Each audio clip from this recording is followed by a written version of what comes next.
కేసీఆర్ని బలవంతంగా స్ట్రెచర్ మీద తీసుకొచ్చి ప్రెస్ మీట్ పెట్టడం కాదు. మీకు నిజంగా చిత్తశుద్ధి ఉంటే, తెలంగాణ రాష్ట్రం మీద అభివృద్ధి ఉంటే, ఆలోచన చేయాలనే ఆలోచన ఉంటే మీరు అసెంబ్లీకి తీసుకొచ్చి రాష్ట్ర సమస్యల మీద మీ ఆలోచనలు, మీ అనుభవాలను వినడానికి ప్రభుత్వం సిద్ధంగా ఉందని అనేక సార్లు ముఖ్యమంత్రి గారే విజ్ఞప్తి చేసినా కూడా కనీసం మీ నుంచి స్పందన లేకపోవడం అత్యంత దుర్మార్గం.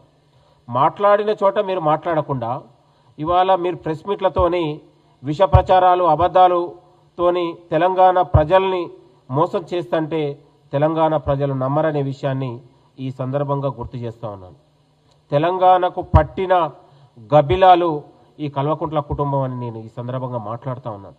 అభివృద్ధికి శిఖండిలాగా తెలంగాణ రాష్ట్రానికి తీరని ద్రోహం బీఆర్ఎస్ హయాంలోనే చేశారు. కృష్ణా నది జలాల్లో కావచ్చు, ఇవాళ తెలంగాణకు రావాల్సిన ప్రాజెక్టుల అభివృద్ధిలో కావచ్చు, పూర్తిగా వాళ్ళు చేసింది శూన్యం, ఏమీ లేదు. ఉత్తమ ఉన్నటువంటి ఆలీబాబా అద్భుత దీపాల్లాగా చేసి తెలంగాణ